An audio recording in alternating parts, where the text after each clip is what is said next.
بسم اللہ الرحمن الرحیم۔ السلام علیکم، میں ہوں گلفام چودھری، آپ دیکھ رہے ہیں تطویر میڈیا۔ پاکستان میں ہونے والی کچھ عام ترین ڈیولپمنٹ آپ کے سامنے رکھتے ہیں۔ فرسٹ آف آل، سائفر کا مقدمہ، جس میں عمران خان کو بہت عرصے سے ذاتی انتقام کا نشانہ بنایا جا رہا تھا۔ ہر بار کہا گیا، کبھی شہباز شریف صاحب کی طرف سے، کبھی مریم نواز صاحبہ کی طرف سے، یہاں تک کہا جاتا رہا کہ جو سائفر ہے وہ تو ایک جو ممالک آپس میں ایک دوسرے کو بیچتے رہتے ہیں، اس میں کوئی بھی نئی بات نہیں ہے۔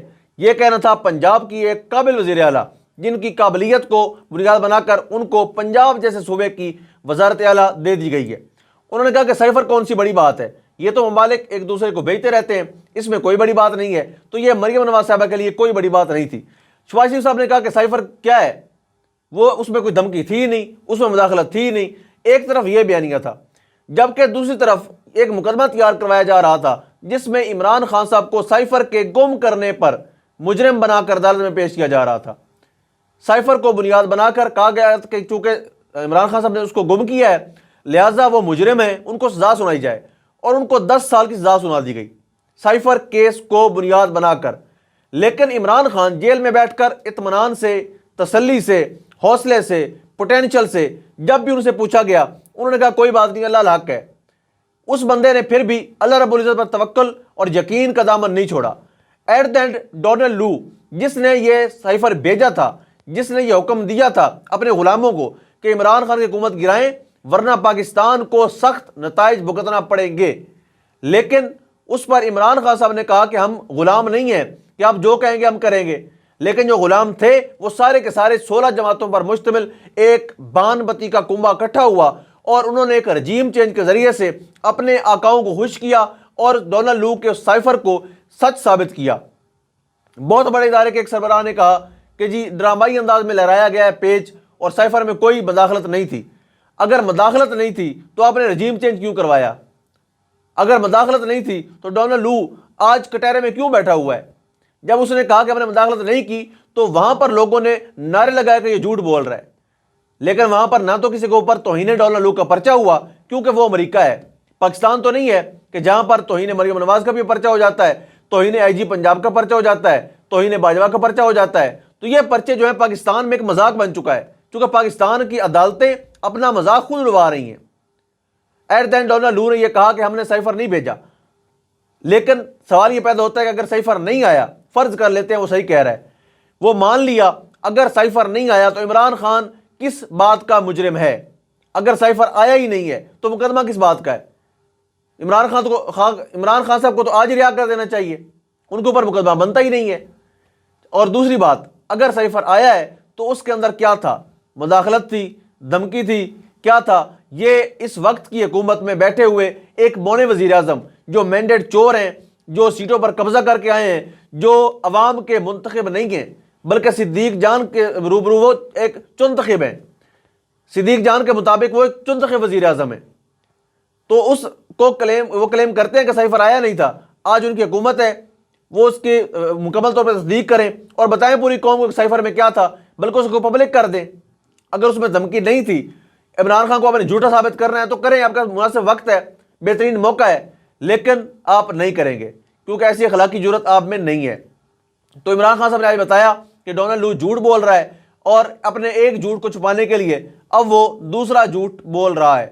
لیکن یاد رکھیں، میری ذاتی رائے یہ ہے کہ جیل میں بیٹھا وہ قیدی ان سب کو بری طرح سے ننگا کرے گا، کر چکا ہے اور مزید کرے گا۔ یہی امریکہ جنہوں نے رجیم چینج آپریشن کروایا، یہی امریکہ جس نے حکم دیا تھا کہ نگران جو آپ کے موجودہ وزیر اعظم ہیں عمران خان صاحب ان کو بھیجیں، یہی امریکہ اپنی مداخلت پر معذرت کرے گا، اپنی غلطی مانے گا۔ اب دیکھتے جائیں گے ہوتا کیا ہے۔ اس کے بعد جو خیبر پختونخوا کے وزیر اعلیٰ ہیں علی امین گنڈا پور صاحب، انہوں نے ایک وارننگ جاری کی ہے وفاق کو، چونکہ وفاقی حکومت میں بیٹھے ہوئے لوگ، وہ لوگ جو مینڈیٹ چور ہیں، وہ لوگ جو اقتدار پر قابض ہیں، وہ لوگ جو ہارے ہوئے ہیں، ان کو فارم 47 کے تھرو جتوایا گیا ہے، اور اپنی سیٹیں شہباز شریف، نواز شریف اپنی سیٹیں نہیں بچا سکے، ان کے اوپر بھی وہ فارم 45 کا سہارا لے کر بیٹھے ہوئے ہیں۔ وہ لوگ دھمکیاں دیتے ہیں صرف اس لیے کہ علی امین گنڈا پور ہار نہیں مان رہا، علی امین گنڈا پور اپنے لوگوں کے لیے بول رہا ہے، علی امین گنڈا پور نے فیصلہ کیا ہے کہ وہاں کی بیوروکریسی، وہاں کی آئی جی جنہوں نے بھی لوگوں کے ساتھ زیادتی کی ہے ان سے وہ حساب کرے گا۔ بس اس بات کے ڈر سے علی امین گنڈا پور کو کبھی نائل کروانے کی تیاریاں کی جاتی ہیں، کبھی الیکشن کمیشن کو حکم ہوتا ہے کہ آپ علی امین گنڈا پور کو نائل کر دیں، اور کبھی ان کو ان کے وارنٹ گرفتاری جاری کروا دیے جاتے ہیں۔ آج علی امین گنڈا پور نے اس پر ریئیکشن دیا اور بڑے واضح الفاظ میں کہا کہ ڈیرہ اسماعیل خان میں ایک FIR بلکہ کئی FIR نواز شریف کے اوپر اور زرداری صاحب کے اوپر غداری کی، دہشت گردی کی پڑی ہوئی ہیں، تو پھر وہ مجھے بھیج دیں گرفتار کروانے کے لیے، میں یہاں سے اپنی فورس بھیج دیتا ہوں۔ ساتھ انہوں نے یہ بھی کہا کہ اگر آپ ایسی حرکت کریں گے تو جو KPK کی عوام ہے وہ جانتی ہے کہ اپنے وزیر اعلیٰ کا دفاع کیسے کرنا ہے، وہ لوگ جانتے ہیں کہ ہم نے اپنے جس بندے کو مینڈیٹ دے کے اقتدار تک پہنچایا ہے اس کو ڈیفینڈ کیسے کرنا ہے۔ تو یہ تو ایک صوبائی جنگ چھیڑ رہے ہیں آپ۔ یعنی شریف خاندان کی ہسٹری میں ہمیشہ یہی کچھ رہا ہے نا، خرید لو، بیچ دو، مار دو، ہمیشہ سے انہوں نے یہ سیاست کی ہے۔ اس بار ان کا واسطہ پڑ گیا ہے نوجوان نسل سے، اس بار لوگ ووٹ آپ خرید نہیں سکے، مینڈیٹ چوری کیا آپ نے، سارے کا سارا خود الیکشن کمیشن نے بانڈا پھوڑ دیا۔ یعنی اگر الیکشن کمیشن فارم 45 اپلوڈ نہ کرتا تو آپ کی یہ بدمعاشی، بدعنوانی، بے ایمانی کم از کم پردے میں رہتی، لیکن اب پردے میں نہیں رہی۔ اس کے بعد آپ کا حق نہیں بنتا وہاں پر اقتدار میں بیٹھنا، لیکن اس چیز سے باز رہنا ہوگا، صوبائی جنگ کو ہوا نہ دی جائے، اس ملک پر، اس قوم پر رحم کیا جائے۔ اس کے بعد سلمان صفدر صاحب ہیں، عمران خان صاحب کے وکیل ہیں اور سائفر مقدمہ بھی وہی لڑ رہے ہیں۔ انہوں نے جس قدر مدلل انداز میں وہاں پر دلائل دیے، یقینی طور پر وکلاء کے لیے، ججز کے لیے اور وہاں پر موجود سامعین کے لیے حیران کن تھا۔ انہوں نے دعویٰ کیا کہ 25 رمضان تک عمران خان صاحب گھر ہوں گے، یہ دعویٰ ہے عمران خان صاحب کے وکیل کا۔ انہوں نے مزید کہا کہ جو مین کیسز ہیں، القادر ٹرسٹ، توشہ خانہ، سائفر کیس، یہ 3-4 کیس ہیں اور ان کے پلے کچھ نہیں ہے، یہ بھی بوگس مقدمات ہیں، یہ بھی اڑ جائیں گے اور انشاءاللہ 25 رمضان تک خان صاحب گھر ہوں گے۔ اب دیکھتے ہیں کہ ان کا دعویٰ کس حد تک حقیقت ہوتا ہے اور کیا واقعی عمران خان صاحب ان بوگس مقدمات سے رہائی لینے میں کامیاب ہو پاتے ہیں یا نہیں۔ آخر میں بات کریں گے صنم جاوید خان کے کاغذات کے حوالے سے، جو سینٹ الیکشن کے حوالے سے انہوں نے کاغذات جمع کروائے تھے۔ پہلے ان کو سائن کرنے کی اجازت نہیں دی گئی تھی الیکشن کمیشن کی طرف سے، پھر ان کے والد صاحب نے عدالت سے رجوع کیا، وہاں سے الاؤ کروایا اور جیل میں جا کر سائن کروائے۔ اس کے باوجود بھی راستے میں روڑے اٹکائے جا رہے ہیں۔